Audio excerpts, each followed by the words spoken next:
Hello, नमस्कार, आदाब, सत श्री अकाल और अस्सलाम वालेकुम। मैं हूं मोहम्मद अहमद काज़मी, लेकर आया हूं ख़ास एपिसोड। आपका खैर मकदम, वेलकम और स्वागत है।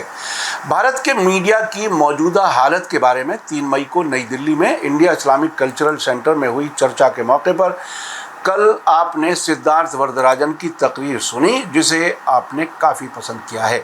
इस चर्चा में सत्य हिंदी यूट्यूब चैनल के एडिटर आशुतोष और जाने माने राइटर और पत्रकार उर्मिलेश ने भी हिस्सा लिया। हम आपको आज आशुतोष की मुकम्मल तकरीर पेश कर रहे हैं। आशुतोष IBN 7 टीवी चैनल में थे और उसके बाद आम आदमी पार्टी में ऑफिशियल स्पोक्स पर्सन भी रह चुके हैं। आपने इलाहाबाद यूनिवर्सिटी और जवाहरलाल नेहरू यूनिवर्सिटी नई दिल्ली में आला तालीम हासिल की है। तीनों पत्रकारों की पूरी तकरीरें हम आपके सामने अलग अलग पेश कर रहे हैं ताकि आप पूरी तवज्जो से हर एक को सुन सकें। कल हम सीनियर पत्रकार उर्मिलेश की तकरीर सुनाएंगे, जो अब से पहले राज्यसभा टीवी चैनल के डायरेक्टर रह चुके हैं और उससे पहले दैनिक हिंदुस्तान और नवभारत टाइम्स में सीनियर जर्नलिस्ट के तौर पर काम कर चुके हैं। आज हम आपको आशुतोष की तकरीर सुना रहे हैं। अगर आपने अभी तक media star world YouTube channel subscribe नहीं किया है तो सब्सक्राइब कर लें और घंटी दबाना ना भूलें ताकि हमारी हर नई वीडियो का नोटिफिकेशन आप तक पहुंच सके। आइए देखते हैं भारत में मीडिया की हालत के बारे में जाने माने पत्रकार और सत्य हिंदी यूट्यूब चैनल के एडिटर आशुतोष ने इंडिया इस्लामिक कल्चरल सेंटर में होने वाली चर्चा में क्या कुछ कहा है। नमस्कार दोस्तों, देखिए आज का जो टॉपिक है state of media in India, सबको मालूम है, कहने की क्या जरूरत है। लेकिन इसमें 2 शब्द जो है, 3 शब्द बड़े महत्वपूर्ण, स्टेट, मीडिया और इंडिया। आज की तारीख में जो मीडिया, हम हिंदी में बोले तो आज की तारीख में जो हम मीडिया के बारे में चर्चा करते हैं और बार बार कहा जाता है ये तो एक अमृत काल है। मैं कहता हूँ अमृत काल नहीं बल्कि विष काल है। जहर, सब तरफ जहर है। वो क्यों है?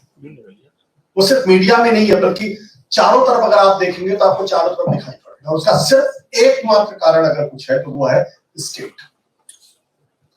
2014 के बाद का जो स्टेट हम देख रहे हैं, जो वो उसके लिए जिम्मेदार है और इसके लिए सिर्फ मीडिया को आप जिम्मेदार मान के अपनी जिम्मेदारी से मुक्त नहीं हो सकते। आज जुडिशरी को देख लीजिए क्या हालत है। आप बेंचेस को देख के आप कह सकते हैं कौन सा फैसला वहां होने वाला और क्या क्या फैसले आएंगे, या आप इलेक्शन कमीशन को देख के कह सकते हैं।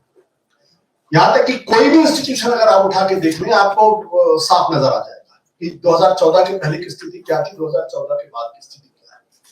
फर्क क्यों है? पहले भी सरकारें बदलती थी। मनमोहन सिंह के पहले अटल बिहारी वाजपेयी की सरकार, अटल बिहारी वाजपेयी के पहले HD देवेगौड़ा और IT गुजराल की सरकार थी। लेकिन ऐसा क्या हुआ कि जो मनमोहन सिंह के बाद जो नरेंद्र मोदी की सरकार आई, उसमें क्या बदलाव हुआ? तो जो फंडामेंटल बदलाव हुआ जिसके बारे में मैं कहता हूं कि जो ट्रांसफर ऑफ पावर हुआ मनमोहन सिंह से नरेंद्र मोदी के बीच में, वो ट्रांसफर ऑफ पावर सिर्फ एक सामान्य ट्रांसफर ऑफ पावर नहीं है। मैं उसकी तुलना करता हूं जो 15 अगस्त 1947 में ट्रांसफर ऑफ पावर हुआ था ब्रिटिशर्स से हिंदुस्तानियों के बीच में, कुछ उस तरीके की बात है। इसलिए जब ये ट्रांसफर ऑफ पावर हुआ तो उसके साथ साथ जो नेचर ऑफ स्टेट है वो बदल गया। जो नेचर ऑफ स्टेट था उसके कंसर्न्स बदल गए, उसकी आइडियोलॉजी बदल गई, उसकी सोच बदल गई, उसकी पॉलिसीज बदल गई। और ये वो स्टेट है जो कॉन्स्टेंटली एट वॉर है। वो हमेशा युद्ध के, जंग के मोड में हमेशा रहती है। और मैं इसलिए ये बात कह रहा हूं क्योंकि अगर आप RSS के प्रमुख मोहन भागवत का अगर स्पीच पढ़ें जो उन्होंने अहमदाबाद में 2023 में दिया था, उन्होंने कहा कि हिंदुस्तान पिछले 1200 साल से लगातार एक जंग में है। और किसकी जंग के बारे में बात करें सबको मालूम, बताने की जरूरत नहीं है। और हिंदू ये जंग हारना अफोर्ड नहीं कर सकता है। अब जब वो सत्ता के अंदर है तो सत्ता के माध्यम से उस जंग को लड़ रहे हैं। कभी वो जंग वक्फ बिल के नाम से सामने आती है, कभी वो ट्रिपल तलाक के नाम से सामने आती है, कभी मॉब लिंचिंग के नाम से सामने आती है।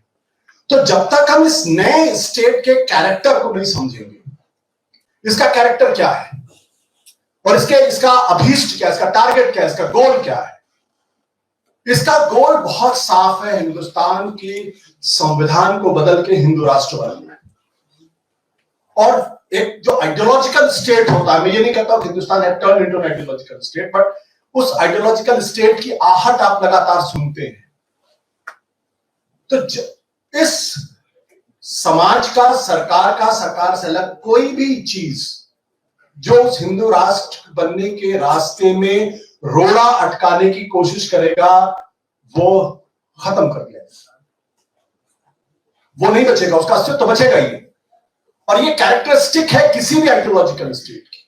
आप कम्युनिस्ट स्टेट उठा के देख लीजिए, टर्म्स बड़े क्लियर आपको दिखाई पड़ेंगे। वो क्या, वो स्टेटलेस सोसाइटी बनाना चाहते हैं, वो क्लासलेस सोसाइटी बनाना चाहते हैं। जो लोग भी स्टेट के खिलाफ थे उनको एनिमी ऑफ द स्टेट घोषित कर दिया गया, या तो उनको कंसंट्रेशन कैंप पे भेज दिया गया या फिर किसी कहीं और भेज दिया गया। आज भी वही भाषा सुनाई पड़ती है। आप क्या है, आप पाकिस्तान परस्त हैं, आप देश के दुश्मन हैं, आप उनके दुश्मन हैं, आप उनके दुश्मन हैं। 2014 के पहले जब मैं सरकार की आलोचना करता था तब मैं दुश्मन नहीं था, आज मैं दुश्मन हो गया। तो ये जो स्टेट का जो नेचर बदला है, इसकी वजह से आज हमें मीडिया का भी नेचर बदला हुआ दिखाई पड़ता है। इसमें से बहुत सारे ऐसे लोग हैं जो ईमानदारी से काम करना चाहते हैं, लेकिन क्या करें, उनकी मजबूरी है। वो अगर नहीं करेंगे तो नौकरी से बाहर हो जाएंगे।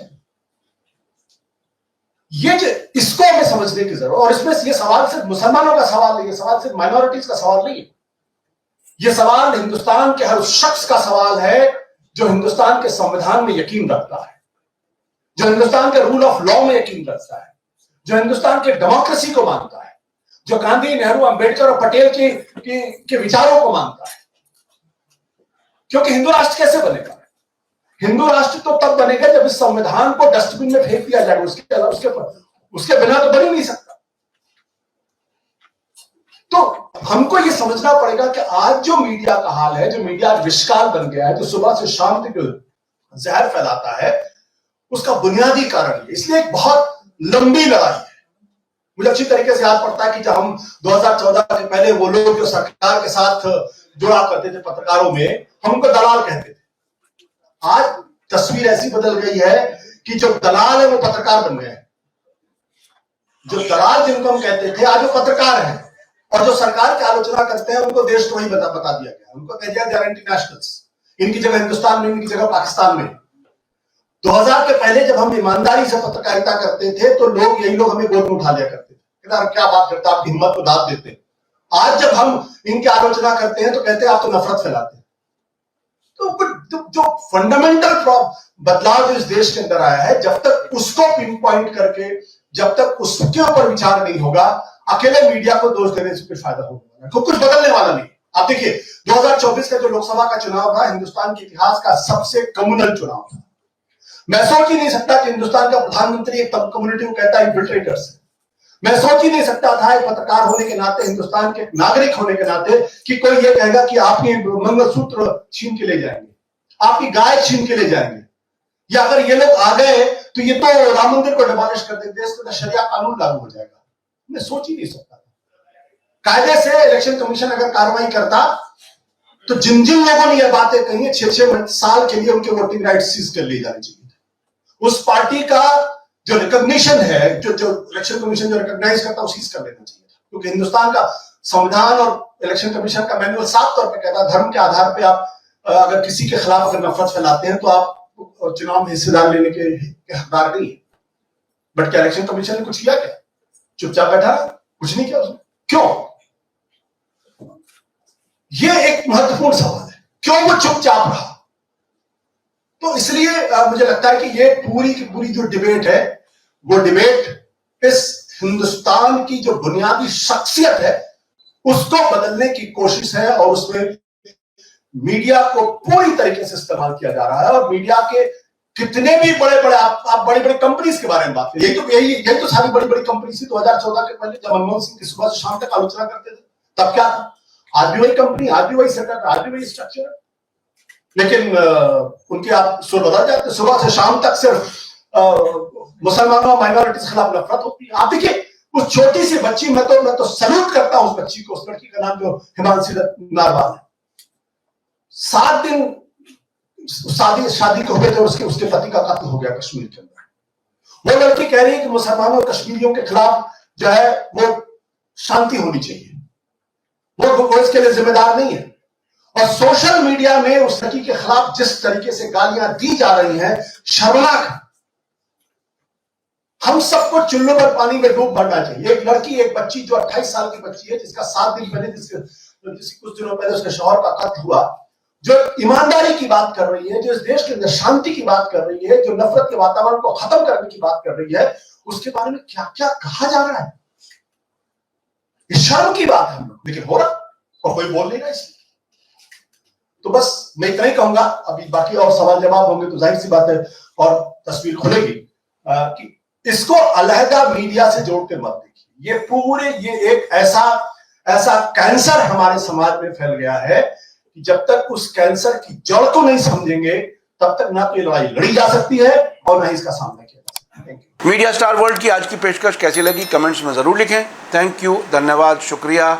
जय भारत, जय हिंद। मीडिया स्टार वर्ल्ड के और वीडियो देखने के लिए हमारे चैनल को सब्सक्राइब करें और सीधे नोटिफिकेशन पाने के लिए बेल आइकन दबाएं। और अगर हमारी खबर सच्ची और अच्छी लगे तो अपने व्हाट्सएप, इंस्टाग्राम, फेसबुक और ट्विटर अकाउंट पर जरूर शेयर करें।